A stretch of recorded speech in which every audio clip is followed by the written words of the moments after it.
for the Grand Lodge. His presentation is on the early lodges of North Carolina. Without further ado, Jonathan, it's all yours. Well, fantastic. So we're all to go. Everything looks good. I'm live. Fantastic. Well, good morning, everyone. I hope everyone's doing well this morning. Like Brother Hicklin said, I'm Jonathan Underwood. I like undersecretary. That works very well, of the Grand Lodge, and a little bit of a Masonic historian. I tend to dabble in things Masonically related. Also North Carolina historian, so which is where I really want to run with our talk and tale today on the origins of Masonry in North Carolina and how they have shaped and really defined the early creation of the Grand Lodge. And I will say before we get started how much I do appreciate all the officers of the college working with me this morning. This was one of those incidents you have nightmares about in college where you wake up and swear you have something to do and it will not come to you until the phone rings and everyone asks if you're ready. So I do appreciate everyone's patience this morning. So anyway, with all that said, again, thank you, brethren, and we'll run right into it. So we will do a screen share and get this presentation rolling. And I believe, let's see, play. So any thumbs up or anything? Does that look good? I think we're all shared with that. So again, to discuss early Freemasonry in North Carolina really relates back to the history and rationale, reasoning behind why North Carolina was settled, how it was settled, who was settling there, and really just what was going on in the 17th and 18th centuries, you know, in Great Britain, in Europe, in North America, and how that is, again, just shaping the modern world as we know it. So I will back up. I was not entirely sure if we might have some non-Masons on and just give a very brief overview, of course, where Masons come from. And this is also going to figure into the why and where Masonry presents itself in North Carolina in the early 18th century. So I think as much everyone is largely aware, Freemasonry, as we are descended from a stonemasons guild, the stonemasons guild, primarily out of Great Britain.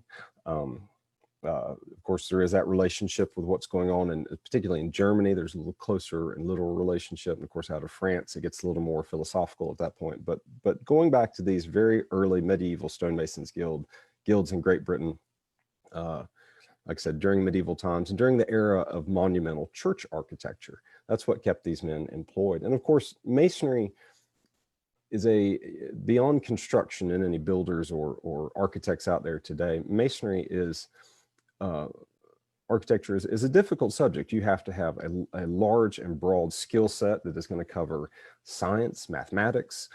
It relates back to the early positioning of the stars. It relates to how you're going to make a structure stand up and given the effects of gravity, how the land is going to handle it, the view you have from certain hills. So there's all different kinds of science and mathematics and philosophies wrapped up into how you construct a building. And it's a very ancient art, as we know, and we celebrate that. Of course, all of those structures and the churches that were being built by these early guilds were representative of King Solomon's temple. Again, there is a high altar in each one. It is a very ceremonial and sacred space. It is considered to be the seat of God. It is a holy area, and Masons continue to sanctify that. Now, we translated that into our lodges, that they were to be representations of the lodge of men who were constructing these temples. But again, replicating it on a smaller level inside our own, guild homes, as it were. But again, we obviously take these stories, these mythologies, and wrap it into stories of legitimacy and how we operate within the fraternity, and back then within the guild. Again, it operated as a legitimizing agent to lend credence to what these men were doing for the church and for the community, really. So again, there's just a magnificent wealth of information you have to know to be able to make beautiful structures like this stand.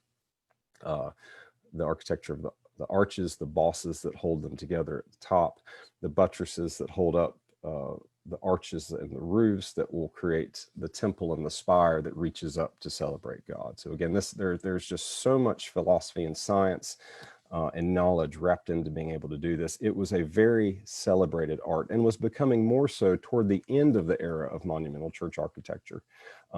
Men that participated in these guilds were seen to be very intelligent, very worldly. They had to know these different things. They often traveled because they would travel for the church into different lands. They had sometimes a freehold of the city.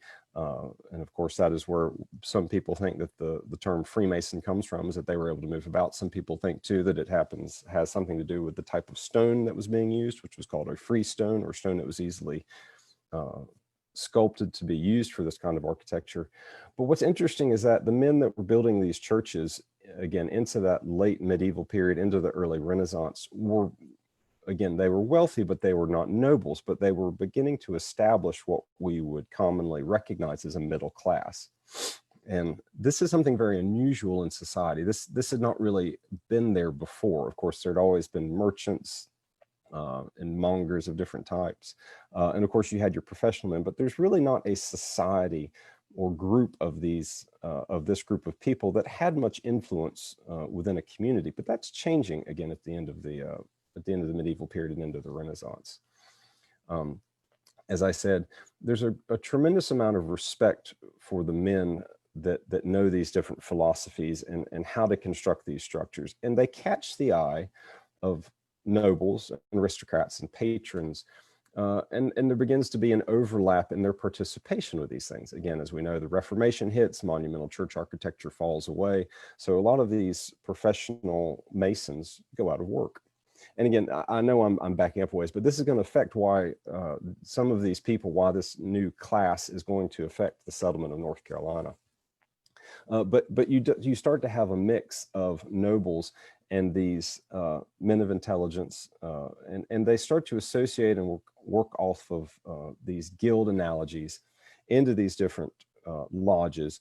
And again, there begins in the 16th and 17th century an overlap of their participation in what's going on, and they become very much like we see today, lodges within their community. They may not be building things per se, but they do operate as a sort of guild, again, even though they're not necessarily working explicitly for the church.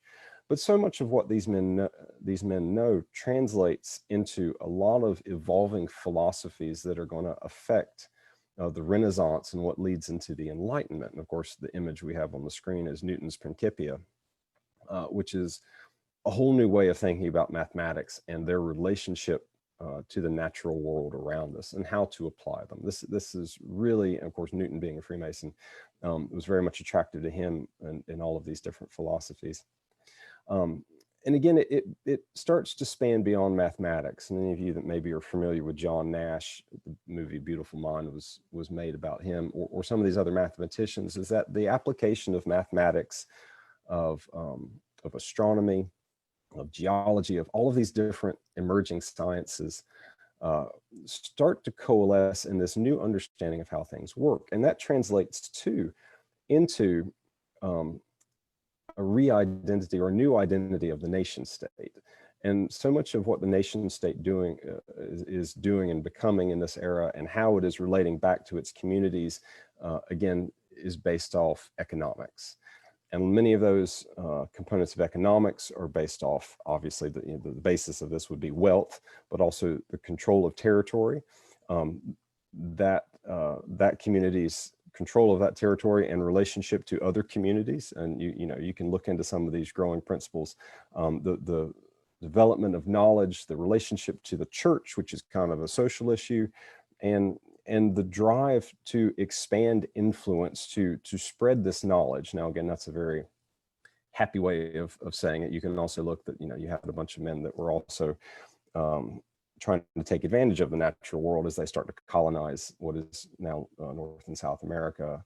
But behind all of the things that are going to be happening in the 17th and 18th century with colonialism, so many of those ideas are based off of these principles that were developed in the medieval times, and have a real entwined relationship with what's going on with these Masons and these new societies that are forming during that time. And here, of course, got a little behind on my slides, but again, really developing and coalescing into the Enlightenment, where you have these different groups of men meeting together to share ideas, where they decide that they can come together. They have an understanding of politics and religion, but they don't want to get into the details of those aspects. They want to be able to come into a room and talk to each other about the broader aspects of these new sciences that are affecting civilization and how to apply them. That, of course, is going to have just a tremendous effect on the experiment known as the American nation, which is going to, of course, come to fruition in 1776 with the Declaration of Independence.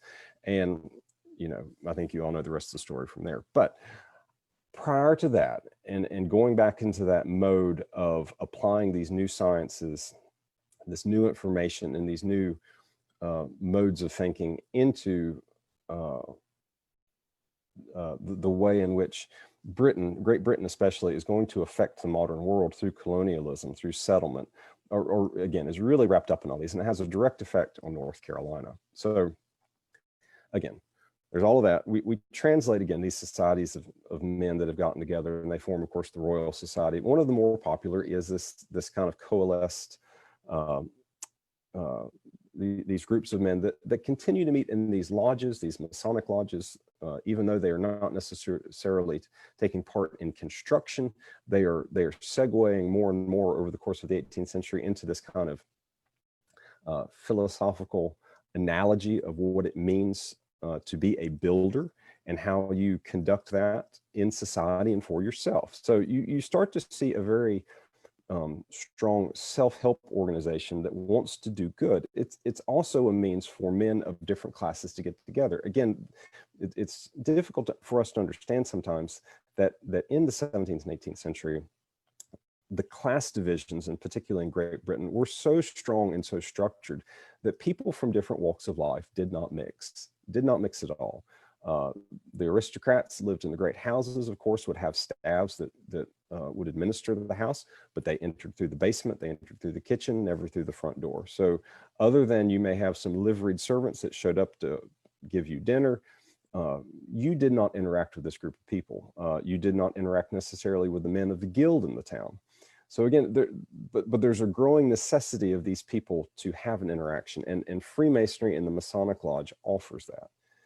So as that translates into North Carolina, which is really beginning to be settled in the mid to late 1600s, early 1700s, you're going to have an expectation that society is going to replicate itself in the New World as it is doing in Great Britain. And the same structures are going to appear. So there is the story in North Carolina history, in Masonic North Carolina history, that there was a lodge established in 1735 down near the mouth of the Cape Fear River called Mason's Lodge, or Hanover Lodge, or King Solomon's Lodge. There's a little bit of conjecture over what it was actually called. However, we'll jump up and say that the first lodge that we know was established came in 1754 with the establishment of what we now today call St. John's Lodge No. 1 at Wilmington. Just up the sound a little bit, you have a lodge that we know exists in New Bern. Whether or not it is what we regularly refer to as St. John's No. 3 today, we don't really know. I mean, the same could be said for the one in Wilmington. We know that there was a lodge in New Bern by 1755. So the question begs itself, so why are these lodges here? And this translates back into, why is North Carolina being settled, and who is it being settled by? I teach a early history of North Carolina class for the continuing education program at NC State. And in the course of that, it struck me as I taught it this past semester that North Carolina was settled in the 1740s, 1750s in the Albemarle region, largely from people coming out of Virginia, crossing through the Dismal Swamp, settling on the northern Albemarle, what's now the Albemarle Sound. However, there are no lodges that form in that part of the state. And it's now into the 1720s and 1730s, we do know that there are Masons participating in North Carolina. We know they're here. We know their affiliations back to England. Like I said, by the 1730s, there's rumor that there is a lodge down on the Cape Fear. By 1754, we know it exists. Yet there's still nothing in the northern half of the colony. And you have to ask, well, why is that? And it's because of who's settling there. So the people that are settling in the Albemarle region are largely a very independent class of servants that have escaped from Virginia and are seeking to establish a new life for themselves away from aristocrats. So there is no basis necessarily for them to establish any of these kinds of societies for any kind of Masonic lodge. It's not a skill, nor is it an association any of them had before. Now, who's settling in the Cape Fear in the 1720s? You have merchants that are settling on the Cape Fear in the 17 teens and 1720s after the Tuscarora War, and are starting to establish trading towns. Now, one of the early ones, which is again just up the sound, is actually at New Bern, which is laid out by the Germans in 1710. The Swiss established a colony at New Bern. Again, the Swiss don't really have a tradition of these guilds and aristocrats meeting and merging. So again, there's not going to be anything that shows up in New Bern until the 1750s, when you have English merchants start to come in and take control of the mercantile business in that town. However, down at Cape Fear, and this is what gets to be so intriguing, we know that the men settling in that area after the Tuscarora War, 1711, 1712, are relocating from Charleston. Now, Charleston, South Carolina had been established in the 1770s, and it was explicitly established as a mercantile trading town. In fact, it was based on the plantation system out of Barbados primarily, but out of the Caribbean. And it was meant to replicate that society and the amount of wealth it created immediately. It was immediately laid out to be a plantation society. Some of the members from that area, particularly the Moore family, decided that they wanted to have a little more freedom to govern themselves. The Moores were not necessarily a noble family. They did have a little bit of money behind their name, but South Carolina and Charleston were governed by aristocrats. And this is something, again, that the Moores had not broken into at that time. So they moved north, landed on the Cape Fear, and established their own town, but they are wealthy merchants. So again, by the Brunswick town, I think, is established in 1726. You have the town of Wilmington that's going to be established in 1730, 31. And then, of course, shortly thereafter, you see that there is the rumor or the story, the legend, if nothing else, that this lodge, that a lodge is established at Masonboro, no less, at the mouth of the Cape Fear River in the 1730s. There's every reason in the world why it should be there. Again, it's one of those that's somewhat ephemeral. We can't pin it down, but the nomenclature of the area and the right people were in the right place at the right time, that it probably happened. So as Sean actually was talking about in his discussion, the last talk, he made note that early lodges, and he was talking about the cryptic rite, the council, of course, early lodges tended to come and go. Lodges would last 7, 10, 15, maybe 20 years, go out of existence, something else would pop up. And I feel sure that that's exactly what was probably happening down on the Cape Fear during the same time period, is that there were probably lodges of men. They were probably merchants. They were having an intermix of a growing merchant and semi-noble class of people. And I say this, the early governors of North Carolina tended to be of Irish extraction, like Governor Dobbs. Governor Dobbs was not a noble per se, but he was an aristocrat, and he came from a landed family. And again, he has inherited his wealth, but he has also put his wealth into the investment of this new mercantilist age. And so this is going to be the group of men that he rubs elbows with. So again, there begins to be an association in North Carolina of these merchants that are founding these lodges and the ruling class that governs the state. And again, North Carolina is in a really interesting state of affairs, because unlike Virginia and South Carolina, North Carolina really does not have any aristocrats. They have landed gentry, but they don't have any aristocrats, which makes the establishment of lodges fit much more neatly into the paradigm of what was encouraging their creation in Great Britain at the time, especially among those who would label themselves to be ancients into the 1750s. So again, I rambled on too long, and here's my mercantilism. Everyone needs to remember that term. So here is a map of North Carolina, and hopefully my cursor shows up, but here again, well, let me start up here. Here is the Albemarle region.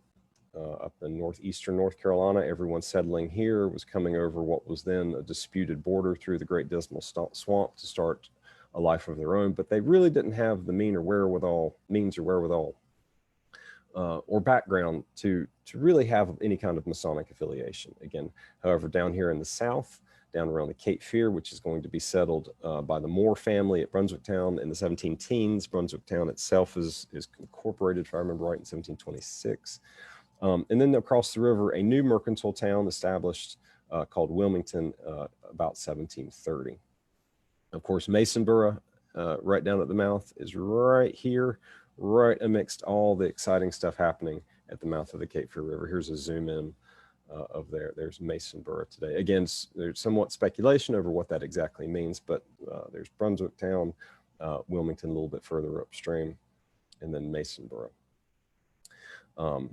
Were there Masons practicing at Brunswick and Wilmington? Very likely that there were. Another aspect of what's going on at this time and might account for those early lodges in this area is that Masonry had become very popular amongst the professional soldiers of the British Army. And again, the professional soldiers, the colonels, the majors, captains, some generals, most generals and field marshals tended to be aristocrats. They tended to be dukes or marquises, earls even. But the lower ranks tended to be a landed gentry, and they had to find ways of making money outside, again, that gentrified system of landed estates. Again, things were changing in Britain. You have the enclosure movement. You have to come up with new ways to make money. And so many of these men are taking their land, selling it, or leasing it off, and then investing in this great trade that is developing with North America. But again, you have a very strong current, again, of this same class of men who are also participating in the military that have an affinity for these lodges. And again, it's because of who they can rub elbows with. And everything at this period in time is about who you can rub elbows with. And it's important because it had never happened before. Again, I've said that, and I want to emphasize that. This is the first time in history that these different groups had the ability to interact with each other. And even more so when you're this far away from Great Britain in that very stratified society over on the North American continent, where you have to work with the different groups much more so than it had ever been done before. So again, looking upstream a little bit, you see New Bern here on the Neuse River. Same kind of thing. Again, New Bern's lodge, again, there's the rumor that there was the legend that the lodges were down at the mouth of the Cape Fear in the 1730s, which makes sense considering the establishment and settlement of the area. New Bern coming up a little bit later makes perfect sense too, because again, it had been established as a Swiss and German town, not really associated with Great Britain just yet, other than they had granted the charter for its establishment. And again, they're not being, at that point, a strong Masonic connection back to Germany. That comes later as English merchants, English and Scottish and Irish merchants start to come up the Neuse River to trade. So to give you an idea of when things really get going in North Carolina, again, you have these legendary beginnings of Masonry popping up in the 1730s. I would venture to say that by the 1740s, it's almost certainly happening. What I think is most interesting is that the first known record we have that we can verify anything Masonic going on in North Carolina beyond just a membership is that we know in 1752 at Hillsborough that Richard Caswell was initiated, passed, and raised through the different degrees. Now, what's fascinating about that, and I see I've spelled Hillsborough wrong here, left out the I, but what's so fascinating about that is how far inland Hillsborough is compared to what's going on. You know, North Carolina is largely settled via the Cape Fear River. You have these settlements up in the Albemarle, but the next groups that are coming through are coming down the Great Wagon Road, and they're coming out of Virginia. Some are coming up from South Carolina, but because of North Carolina's geography and because of the fall line that essentially runs parallel to Highway 95, there has always been a separation of people, of thought, of interests in the Carolinas. So again, you have this Eastern gentry that is established down at Wilmington and then ultimately up at Cross Creek, which is going to be called Fayetteville later.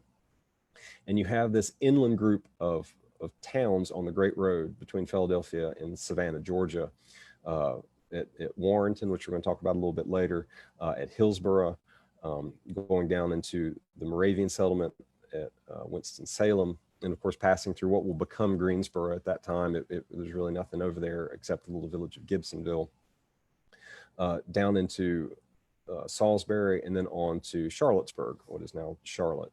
And then all these little fingers that kind of swoop off into the hinterlands. But again, what's so interesting is that there really it is extremely early for a lot to be going on, but it illustrates how significant the crossroads community of Hillsboro was at that time. It was very much a layover on this great trek from Philadelphia down into the Southern colonies. And it is fascinating that there is a record, and in fact, it's in the records of St. John's Lodge No. 3 at New Bern, is the notation that Richard Caswell took his degrees there. Of course, there is the dispensation that is granted to the St. John's Lodge No. 1 as we know it today in Wilmington in 1754.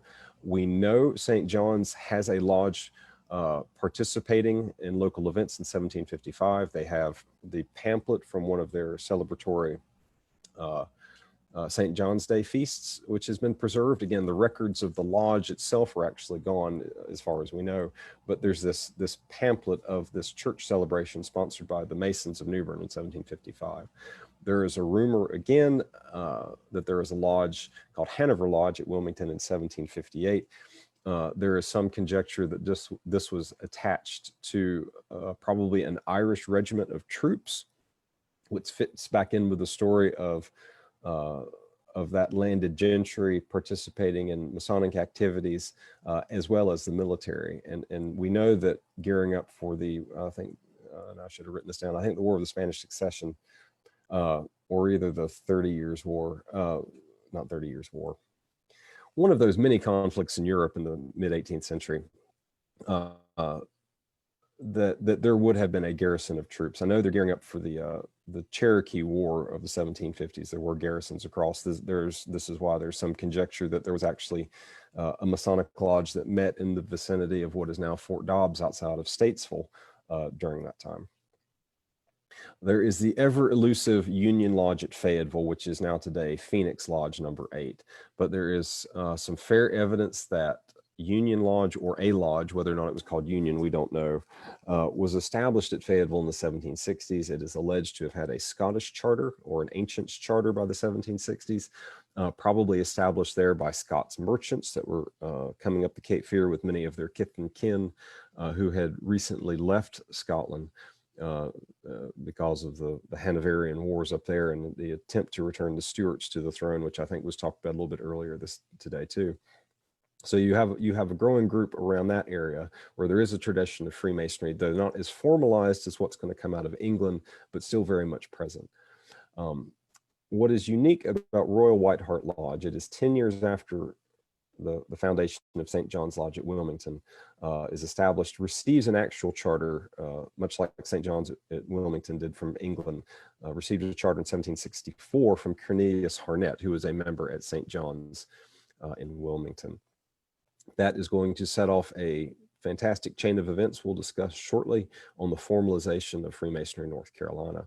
You have an unnamed lodge. We know it's at Crown Point in what's now Pitt County in 1764. We don't entirely know who they had an association with, beyond that it did receive its charter from Massachusetts, and it's written in the ledgers of that Grand Lodge.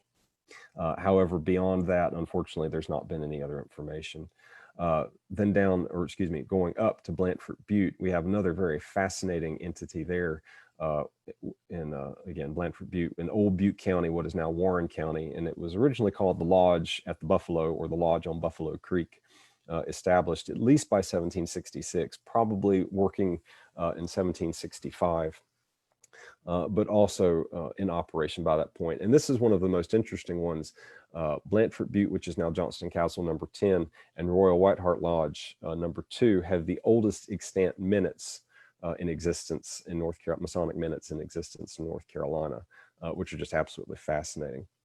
Now, again, it's worthy of backing up and looking at where these places are. Now, again, as I said, you had Hillsboro, which is placed along the Great Wagon Road, which stretches between Philadelphia and Savannah, Georgia. So it's on a main highway. Wilmington, again, going back down to the coast, is becoming a major thoroughfare for maritime traffic at that period, and it's going to be North Carolina's largest town well into the 19th century. New Bern comes in a close second as a new maritime town, facilitating quite a bit of trade by 1755. We'll pop down again to the lodge at Cross Creek that is on the upper end of the Cape Fear River by the 1760s, and another, probably the second largest settlement after Wilmington in the interior of North Carolina at that time. Royal White Hart Lodge, which is again on a spur of the highway coming out of Virginia that is known as the King's Highway, down at what is now historic Halifax. On the same road is the lodge at Crown Point as you're passing down into what's now Greenville, and of course Blandford Butte being just north and west of Halifax, again in the same vicinity, another trading town. This one on one of those roads. I should say that Halifax was on the Roanoke River and facilitated quite a bit of river traffic down to the old inlet that used to be on the backside of Manteo, going out into the Atlantic Ocean. So why do all of these things change? How does this all coalesce? Why is it so significant? And it is incredibly important to remember that North Carolina Masonry received its foundation, received its formalization from a gentleman named Joseph Montfort. Montfort was a remarkable character in North Carolina history. He was treasurer of the Granville district, the northern half of the colony. He was a provincial colonel of troops. He was, I think, most importantly, in something that only recently I think, at least myself, have really realized, is he was one of the wealthiest merchants in North Carolina and owned a fleet of ships that sailed up and down the Roanoke River out to the inlet beyond Roanoke Island and what's now at Manteo. And trading with the Caribbean, with the New England states, and often back to the mother country in Great Britain. Montfort became an incredibly wealthy individual. He had moved here from Virginia probably in the 1750s. He was probably born in the 1720s. There are some, I think his monument in Halifax says he was born in England. That does not seem to be the case after a little further scholarship. Seems to have been born to the Montfort family, which was a landed aristocratic family that had settled in Virginia. He seeks his fortune south, again, settles on the Roanoke River, and just runs with it from there. So what's so interesting about Montfort is his drive to formalize North Carolina Freemasonry. So, of course, he is in close contact with the merchants down in Wilmington who are members of St. John's Lodge, one of whom is Cornelius Harnett. Harnett sees that there is a growing sect of Masons in and around Halifax. He grants the charter from St. John's, creates Royal White Hart Lodge. Montfort is not satisfied with that. Given his position within state government, his association with the Council of State and with the governors, he actually goes over on one of his ships in the fall of 1770 to petition the Grand Lodge, the premier Grand Lodge of England, and the Duke of Beaufort, Henry Somerset, who we'll see in a moment, for a commission. He probably flat out asks to be Grand Master of North Carolina. Now, this is a very big step. The other provincial Grand Masters in the other provinces of North America are in a similar boat as he is. They tend to be merchants. Sometimes they are aristocrats. They tend to be very wealthy. And he is living up to an association of authority and wealth that his peers are doing up and down the coast. So to be able to go and request this deputation is quite a feat. And it arrives in North Carolina in the early spring of 1771. And I believe, yes, here we have it now. This hangs in a prominent place in the conference room in the Grand Lodge office over on Hillsborough Street. But here he is. Joseph Montfort is created Provincial Grand Master of and for, and we label this the famous typo, of and for America. Now, that's probably not as broad a stretch as we would like to think it is. He did not, we know, have any authority over any other Grand Master in any other provinces. However, he did have authority in those places where there was no Masonic jurisdiction. So we know Montfort actually extends his influence up into Virginia at a place called Cabin Point, where he very strangely establishes a lodge called Royal Arch Lodge.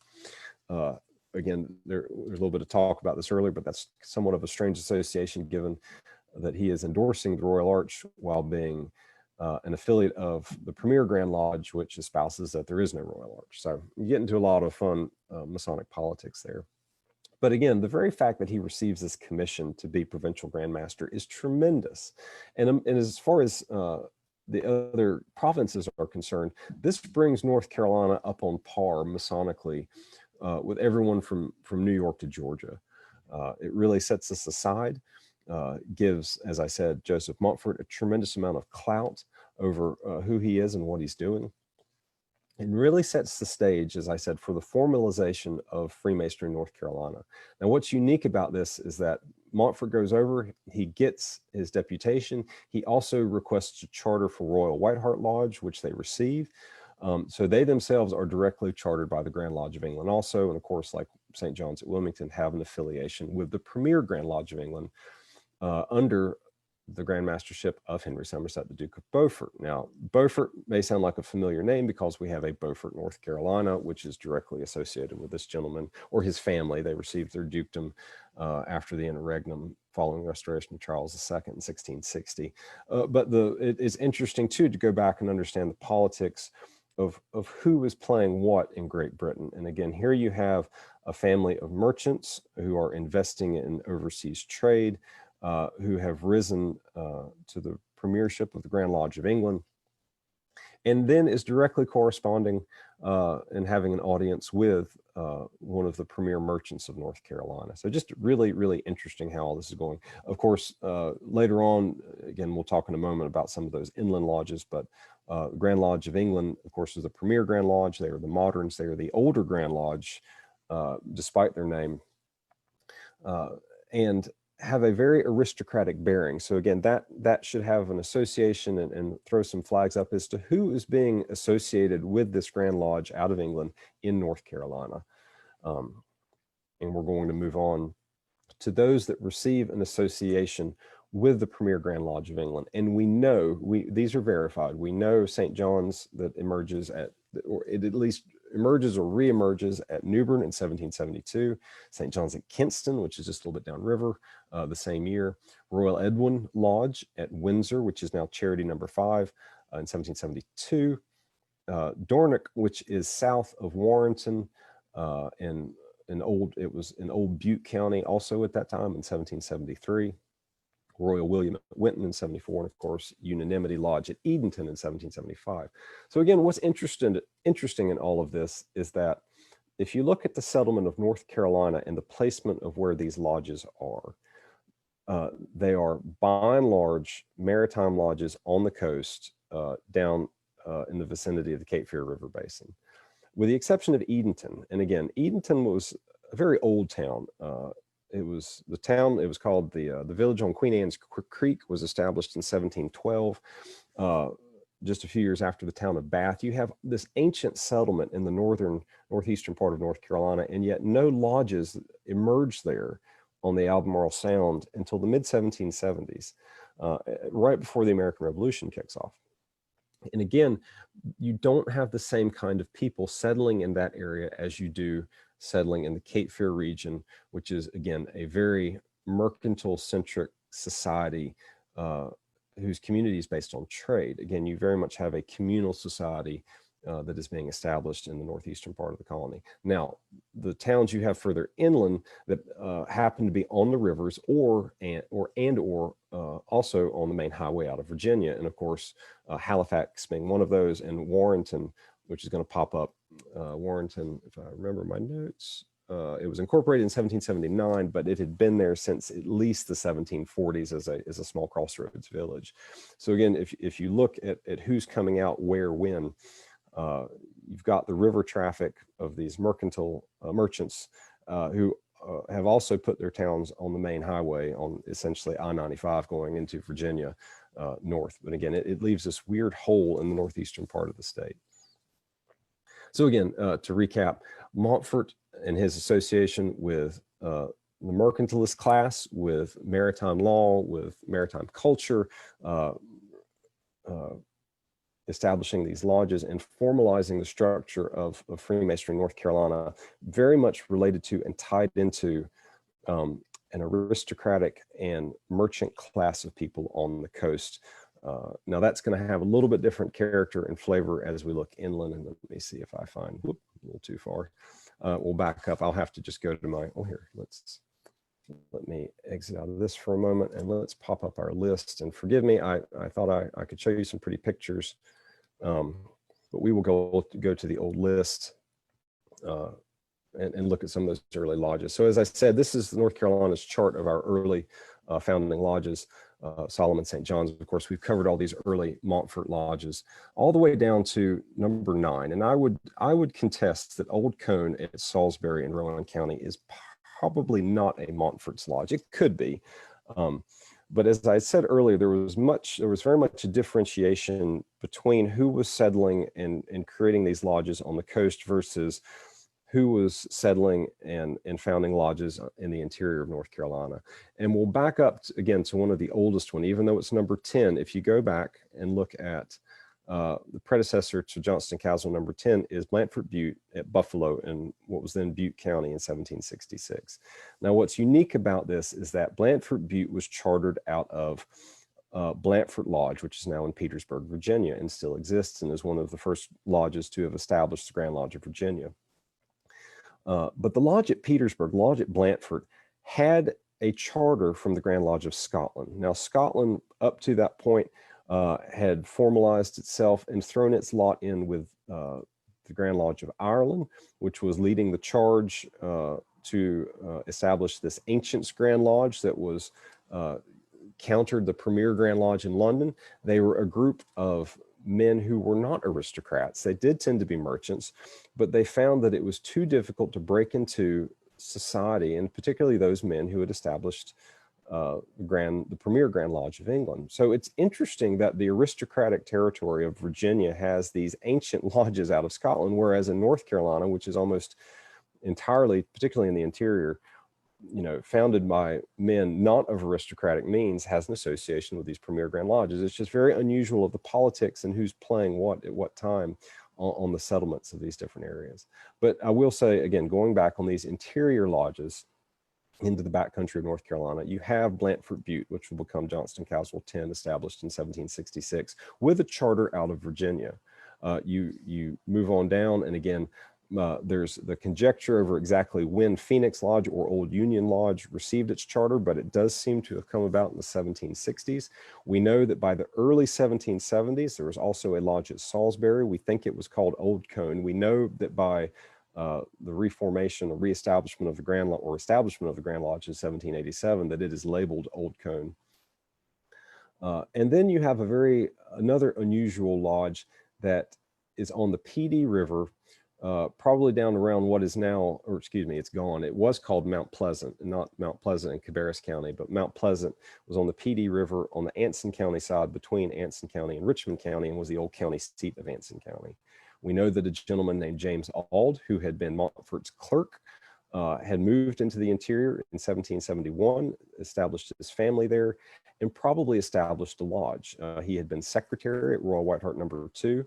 It was my conjecture that this is one of Montfort's early lodges that is probably lost to history, probably so because it had an association with several men that wound up fighting against American independence in the American Revolution. There are many records from that era, particularly down at Wilmington, some of the old records at New Bern, of course, the records at Kinston. All of these records are missing. That could just be out of accident, but there is this thread, the story and the history of North Carolina Freemasonry that the records were actually destroyed so as not to implicate any of the members following the American Revolution. So just an interesting story on how those had happened in. But again, let's see, I'll go back and we will start this again. Go back to these Montfort lodges and just go back to this as we wrap up. I think I'm about done with my time. Oh yeah, I'll listen to me rattle on for a while now. But again, to discuss these early lodges, these first 10 or 12 essentially, and how they settled North Carolina and who they're associated with. Just very important to realize that we were very much a mishmash when we reestablished the Grand Lodge, or established the Grand Lodge in 1787. That again, you have this mercantile class, this merchant class, with these very strong ties back to the trading community in and around London that had associated themselves, or attempted to associate themselves, with the aristocrats that were associating with men like the Duke of Beaufort, the Duke of Cumberland. The Prince of Wales will eventually become the Grand Master of the Grand Lodge of England. This goes on up until 1813, when the ancients and the moderns unite. And if I'm not mistaken, the Grand Master either right before that point or right afterward was the Duke of Kent, who would have been Queen Victoria's father. But again, you have this aristocratic and noble lineage that these wealthy merchants, this wealthy merchant class were associating with. And that translates directly back over to what's going on in North Carolina, down in those trading centers on the Cape Fear, and then up and around Halifax on the Roanoke River. And the same thing, of course, is happening down in and around Charleston with Freemasonry in South Carolina. Now, South Carolina does have a very unique story in that they have an Ancients and a Moderns Grand Lodge that actually fight between themselves up into the early 19th century. North Carolina didn't have that. And this is probably what goes in to the establishment of our Grand Lodge, and all of these different lodges coming together that had different origins. Either they had popped up of their own volition or had some association with an Ancients or a Modern Lodge, either in a different province or back in Great Britain, but coming together and not establishing an Ancients Lodge or a Moderns Lodge, but establishing the society, the Ancient and Honorable Society of Freemasons in North Carolina, and probably did so to dodge the fact that it was a combination of all kinds of Masons from different strata and from these two competing organizations. So I see Mike coming up. I think I've worn you all out for about 45 minutes. If there's any time, I'd be happy to entertain some questions. But brethren, it has been a pleasure this morning, and I appreciate your attention. And I will stop my share and turn it over.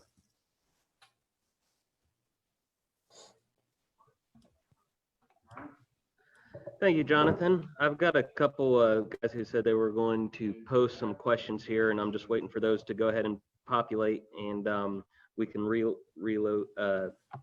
that to you. Here we go. Brother Gomez has a question for you. It's, are there any records that concern to Ananity Edenton Lodge, names of the members with concerns to their history, looking for about Joseph Hughes, who was born and raised in New Jersey? So yes, actually, what is so unique about Edenton is that it's the only lodge in North Carolina that continued to meet during the American Revolution, and we have their first 2 minute books. They have been digitized, and they are on, if you go to digitalinc.org and you look for the Grand Lodge collection, both of those books have been digitized, and there's a tremendous amount of information in there. Whether it gets into Hughes' origins, I don't know. I think they've been culled through pretty well, but they are available, and in one way or another, we can work on getting it together with those. Outstanding. I was just going to give everyone a chance to, if anyone else was going to post a question. Again, Jonathan, thank you for joining us today. It was a great presentation. Thank you for the wake-up call. That's what I'm here for. Again, always enlightening. Appreciate your ongoing work as a historian and for North Carolina, both North Carolina as a state and North Carolina Masonry. I don't get on social media often, but when I do tend to look to see if you've posted anything of interest, because you tend to have some neat things come up over the last few years. Oh, thank you, and my compliments again to all of you. This is a fantastic platform, and you all should be commended. I appreciate this, and again, being able to participate has just been wonderful. So thank you very much, and y'all have a great rest of the program.